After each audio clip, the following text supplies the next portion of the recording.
ये Himachal Pradesh public service commission का polity का पार्ट 9 होगा और हम यहाँ पर पिछले सालों में किस टाइप के क्वेश्चन आयोग ने पूछे हैं, क्या संभावना है, क्वेश्चन कहाँ से पूछ सकता है, वो सारे चीजें डिस्कस कर रहे हैं, प्लस कॉन्सेप्ट डिस्कस कर रहे हैं। तो आज हम प्रेसिडेंट देखेंगे कि जो हमारे प्रेसिडेंट है उससे किस टाइप के क्वेश्चन पूछे गए हैं। देखिए, प्रेसिडेंट जो होते हैं वो यूनियन एग्जीक्यूटिव का पार्ट होते हैं। एक तो आपको ये पता होना चाहिए कि यूनियन एग्जीक्यूटिव के अंदर कौन कौन आते हैं। देखिए, यूनियन एग्जीक्यूटिव के अंदर आएंगे प्रेसिडेंट। प्रेसिडेंट जो है यूनियन एग्जीक्यूटिव का पार्ट होते हैं, और वाइस प्रेसिडेंट यूनियन एग्जीक्यूटिव का पार्ट होते हैं प्राइम मिनिस्टर। और प्राइम मिनिस्टर की जो काउंसिल होती है वो एन अटॉर्नी जनरल। ये लोग ऐसे क्वेश्चन पूछा जा सकता है कि भाई जो यूनियन एग्जीक्यूटिव होती है, यूनियन एग्जीक्यूटिव में कौन कौन होते हैं। अब इलेक्शन के बारे में बात करते हैं। इलेक्शन में बहुत बार क्वेश्चन पूछा गया है, Himachal Pradesh public service commission ने भी पूछा है, मैं भी क्वेश्चन सॉल्व कराऊंगा। देखिए, हिमाचल प्रदेश के सॉरी यहाँ पर प्रेसिडेंट के इलेक्शन के अंदर जो पार्लियामेंट होती है, पार्लियामेंट के अंदर दो हाउस होते हैं, एक तो लोकसभा और राज्यसभा। राज्यसभा और लोकसभा, ये दोनों के जो इलेक्टेड मेंबर होते हैं, जैसे हम बात करते हैं लोकसभा की, तो लोकसभा के अंदर पहले दो एंग्लो इंडियन नॉमिनेट किए जाते थे प्रेसिडेंट के थ्रू, तो वो पार्टिसिपेट नहीं करेंगे। वो प्रेसिडेंट के इलेक्शन में पार्टिसिपेट नहीं करेंगे। और जो राज्यसभा होती है, राज्यसभा के अंदर 12 मेंबर प्रेसिडेंट नॉमिनेट करते हैं, वे भी पार्टिसिपेट नहीं करेंगे। मतलब इलेक्टेड मेंबर ही पार्टिसिपेट करते हैं प्रेसिडेंट के इलेक्शन में। तो ये वाला पॉइंट याद करने की जरूरत है यहाँ पर। दूसरा, जो लेजिस्लेटिव असेंबली, देखिए कुछ स्टेट ऐसे हैं जहां पर लेजिस्लेटिव काउंसिल है और और लेजिस्लेटिव असेंबली दोनों है, लेकिन कुछ स्टेट ऐसे हैं जहां पर केवल लेजिस्लेटिव असेंबलीज हैं। तो लेजिस्लेटिव असेंबली ही सब जगह है। तो जो लेजिस्लेटिव असेंबली के इलेक्टेड मेंबर होते हैं, केवल वही पार्टिसिपेट करते हैं प्रेसिडेंट के इलेक्शन में। लेजिस्लेटिव काउंसिल के ना तो इलेक्टेड ना तो नॉमिनेटेड मेंबर पार्टिसिपेट करते हैं। तो यहाँ पर ये बात याद रखने की जरूरत है। दूसरा, ये जो इलेक्टेड मेंबर होते हैं लेजिस्लेटिव, दो दो यूनियन टेरिटरी हमारे पास ऐसी है, एक दिल्ली और पुडुचेरी के अंदर जो लेजिस्लेटिव काउंसिल है। तो यहाँ के जो इलेक्टेड मेंबर होते हैं वही प्रेसिडेंट के इलेक्शन में पार्टिसिपेट कर सकते हैं। क्वेश्चन घुमा फिरा कर पूछा जा सकता है कि कौन सी दो यूनियन टेरिटरी है जिन जो प्रेसिडेंट के इलेक्शन में पार्टिसिपेट करती हैं। ठीक है, जैसे मैंने यहाँ पर बताया कि नॉमिनेटेड मेंबर दोनों हाउस के, लोकसभा राज्यसभा और जो लेजिस्लेटिव असेंबली होती है, उनके इलेक्टेड मेंबर ही पार्टिसिपेट करते हैं, नॉमिनेटेड मेंबर पार्टिसिपेट नहीं करते। और लेजिस्लेटिव काउंसिल के इलेक्टेड और नॉमिनेटेड मेंबर दोनों ही पार्टिसिपेट नहीं करते हैं। तो यहाँ पर ये बात बहुत जरूरी है। और लेजिस्लेटिव असेंबली जो दिल्ली और पुडुचेरी की, तो यहाँ पर केवल इलेक्टेड मेंबर पार्टिसिपेट करेंगे, नॉमिनेटेड मेंबर पार्टिसिपेट नहीं करेंगे। तो ये बहुत जरूरी, इस पर आयोग ने क्वेश्चन पूछा है। देखिए, मैं आपको क्वेश्चन सॉल्व कराता हूँ। द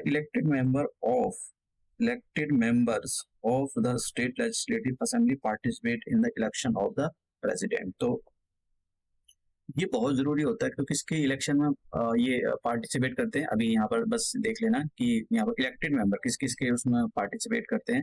तो अब यहाँ पर एक और ऑप्शन हो सकता है कि जैसा यहाँ पर बोला है कि वाइस प्रेसिडेंट के इलेक्शन में पार्टिसिपेट करते हैं। देखिए, वाइस प्रेसिडेंट के इलेक्शन में पार्टिसिपेट नहीं करते हैं। अगर हम इसको ऑप्शन को एलिमिनेट करें, तो उसने पूछा था कि सेलेक्ट द करेक्ट, तो दूसरा तो नहीं आना चाहिए हमारे आंसर में। तो दूसरा ये गया, ये गया, ये गया, तो आंसर कौन सा हो गया? केवल बी आंसर हो गया। वाइस प्रेसिडेंट का जो इलेक्शन होता है उसमें जो स्टेट होती है उनका कोई लेना देना नहीं होता है। तो ये बात आपको अच्छे से पता होनी चाहिए। वाइस जो वाइस प्रेसिडेंट, बस यही पता होनी चाहिए। वाइस प्रेसिडेंट जब मैं आपको बताऊंगा तब मैं आपको ये पढ़ाऊंगा अच्छे से। और एक क्वेश्चन ये था, एक सेकेंड, अभी मैं आपको पहले ये बता देता हूँ। अब ये मैं दो एंग्लो इंडियन के बारे में बता रहा था। ये जो दो एंग्लो इंडियन होते थे, इनको प्रेसिडेंट लोकसभा में अपॉइंट करता था दो लोगों को, अगर उनका रिप्रेजेंटेशन नहीं है तो। लेकिन 104 कॉन्स्टिट्यूशनल अमेंडमेंट एक्ट हुआ 2019 के अंदर, और ये दो मेंबरों का जो एक टाइप का रिजर्वेशन था वो खत्म कर दिया सरकार ने।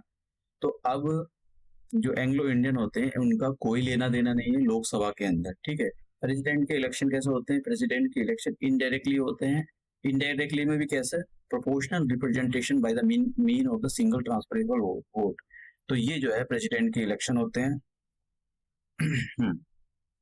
अब देखिए, प्रेसिडेंट के जो इलेक्शन होते हैं वो इनडायरेक्ट इलेक्शन होते हैं, ये बात याद करनी। अगर कोई भी डिस्प्यूट उठता है प्रेसिडेंट के इलेक्शन से लेकर, तो सुप्रीम कोर्ट उसकी सुनवाई करेगा और सुप्रीम कोर्ट का डिसीजन फाइनल डिसीजन होगा।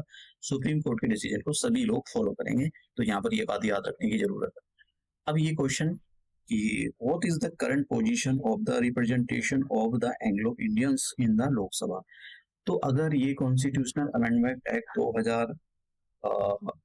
2019 में नहीं आता, 104 कॉन्स्टिट्यूशनल अमेंडमेंट एक्ट, तो उस हिसाब से ये वाला 2 Anglo Indian are nominated by the president, तो ये बात सही थी। लेकिन 104 कॉन्स्टिट्यूशनल अमेंडमेंट एक्ट आया 2019 के अंदर, तो उसके बाद से ये जो प्रोविजन था 2 लोगों को नॉमिनेट प्रेसिडेंट करेंगे, ये हटा दिया गया है। तो ये इस वजह से ये स्टेटमेंट गलत हो जाता है, और जो सही आंसर है वो है सी आंसर।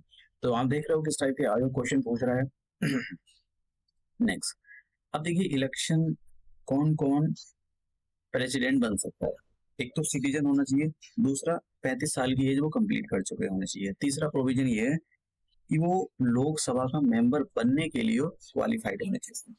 फोर्थ कंडीशन ये कि उनके पास कोई ऑफिस ऑफ प्रॉफिट होल्ड नहीं होना चाहिए, मतलब उन्होंने ऑफिस ऑफ प्रॉफिट, चाहे वो सेंट्रल गवर्नमेंट हो या स्टेट गवर्नमेंट या कोई लोकल अथॉरिटी हो या एनी कोई दूसरी अथॉरिटी, उसके अंदर ऑफिस ऑफ प्रॉफिट उन्होंने होल्ड नहीं किया होना चाहिए। ठीक है, अब यहाँ पर क्वेश्चन आता है कि जो करंटली, जैसे कि अभी हमारी करंट प्रेसिडेंट है, तो जो नए इलेक्शन होंगे तो क्या वो पार्टिसिपेट कर सकती है? हाँ जी, बिल्कुल पार्टिसिपेट कर सकती है। वाइस प्रेसिडेंट भी पार्टिसिपेट कर सकते हैं, गवर्नर भी पार्टिसिपेट कर सकता है, इतने जो हमारे गवर्नर होते हैं, और जो यूनियन मिनिस्टर या स्टेट मिनिस्टर भी पार्टिसिपेट कर सकते हैं। ठीक है, कंडीशन यही होती है कि उनको ऑफिस ऑफ प्रॉफिट नहीं होल्ड करना है।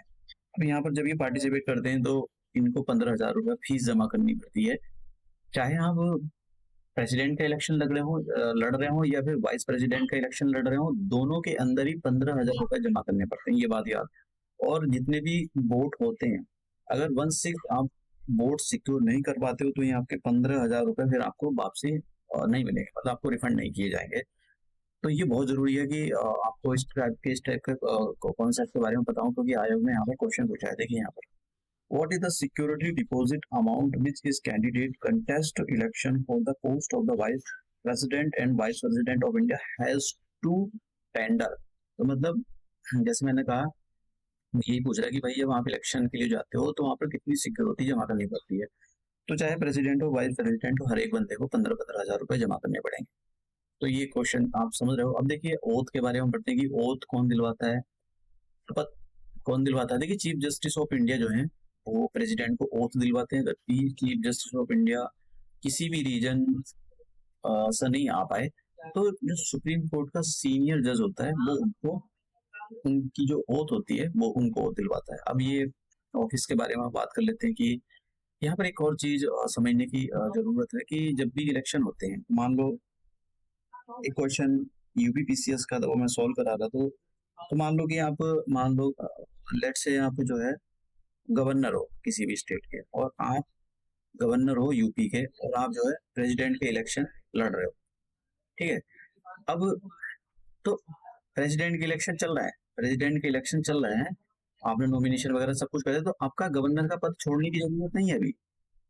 जब आपके इलेक्शन हो जाएंगे, रिजल्ट आ जाएगा और आप जीत गए, ठीक है, आप जीत गए, तो फिर जैसे आप जीतोगे और आप प्रेसिडेंट के ऑफिस में एंटर करोगे, मतलब ओथ वगैरह सेरेमनी जो होती है, तो तभी गवर्नर को क्या काम करना है, ओथ ये ओथ वगैरह का सारा प्रोसीजर फॉलो करने का अपना गवर्नर का पद छोड़ना पड़ता है, उससे रिजाइन करना पड़ता है। ठीक है, तो ऐसा नहीं कि मतलब आप इलेक्शन लड़ने से पहले ही अपना जो पोस्ट है उसको छोड़ दोगे, छोड़ने की जरूरत नहीं होती, आप कंटिन्यू करो।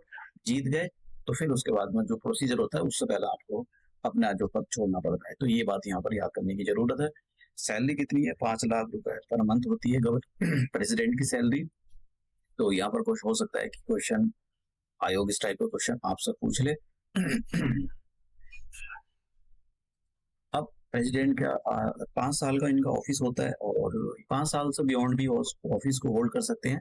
कंडीशन ये होती है कि जो आने वाला प्रेसिडेंट है वो किसी भी कारणवश इलेक्शन ना हो पाए, तो जब तक इलेक्शन नहीं हो पाते तब तक जो है कंटिन्यू जो सिटिंग प्रेसिडेंट होता है वही कंटिन्यू करते हैं। इनको हटाया भी जा सकता है। कैसे? इम्पीचमेंट प्रोसेस के थ्रू प्रेसिडेंट को हटाया जा सकता है। अब इम्पीचमेंट का जो प्रोसेस होता है दोनों हाउस, पार्लियामेंट और लोकसभा दोनों में भी कोई भी स्टार्ट कर सकता है।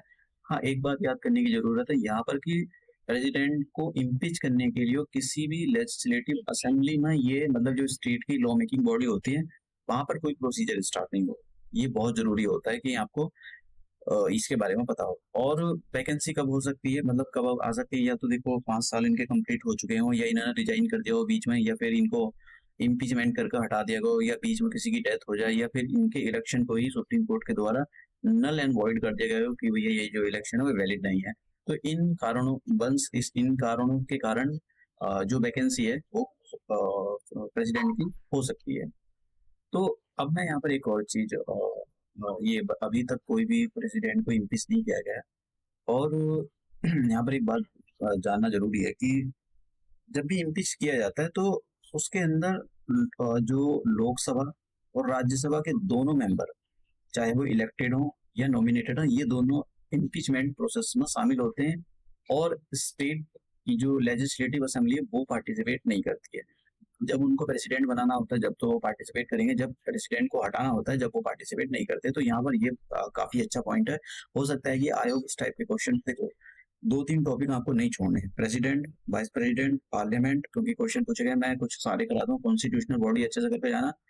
तो जिन मैं मतलब जो भी मैं आपको क्वेश्चन करा रहा हूँ, जैसे कि ये क्वेश्चन था, तो आप समझो प्रेसिडेंट से रिलेटेड है। और मैंने ये क्वेश्चन कराया तो कॉन्स्टिट्यूशनल जो अभी भी रिसेंटली अमेंडमेंट एक्ट हुए, मैंने पिछले लेक्चर में आपको करा दिए हैं, ये भी प्रेसिडेंट से रिलेटेड ही है। तो ये अगर आपको पता है, ये टॉपिक पता है, तो आप थोड़े से आर्टिकल भी याद करने पड़ेंगे और पार्ट भी याद करने पड़ेंगे, शेड्यूल भी करने पड़ेंगे। मैं कोशिश करूंगा आपको ये सारी चीजें, सारे क्वेश्चन सॉल्व करा दूं जल्द से जल्द, जिससे आपको एक आइडिया हो कि भाई जल्दी जल्दी रिवीजन में आप जो है सारे क्वेश्चन कवर कर पाओ। तो अब मिलते हैं हम अपने नए लेक्चर में नए क्वेश्चनों के साथ में।